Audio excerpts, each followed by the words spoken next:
Anfield's Chinese martyr Su Zhen-Yung. Away from Anfield Cemetery's large Chinese section are a small number of Chinese graves surrounded by a tall obelisk, on the base of which is carved the Chinese martyr for the political principle. It is the grave of a man named Su Zhen-Yung who died 1910, aged 40. On the vertical face of the obelisk are Chinese characters.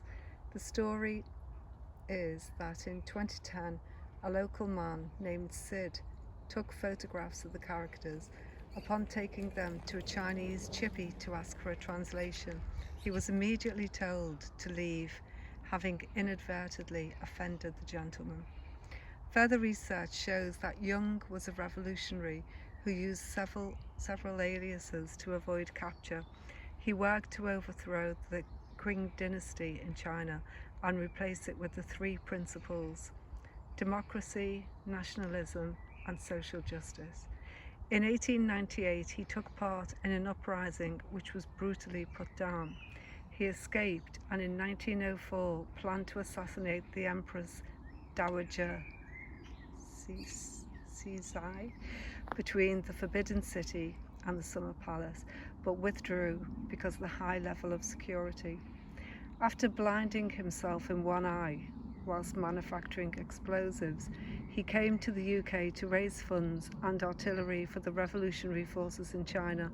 Here he met Sun Yat-sen, a revolutionary in exile, discussing strategies and plans for China's future. It's been suggested that, influenced by the belief that committing suicide by drowning raised the intensity of a cause, grief-stricken upon hearing about heavy revolutionary losses in China, Young walked into the River Mersey from Crosby Beach and drowned himself. He was pulled out by local fishermen.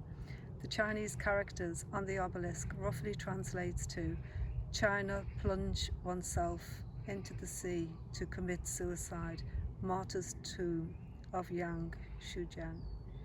More than a century later, members of the Chinese community still visit Young's Anfield grave to pay their respects.